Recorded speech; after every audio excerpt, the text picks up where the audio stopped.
out on my neighbor's property right now.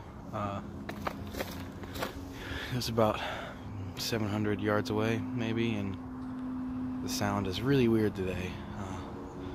Just got back from work.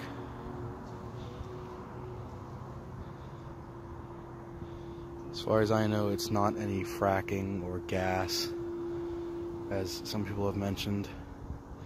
I live nothing close to anything like that, so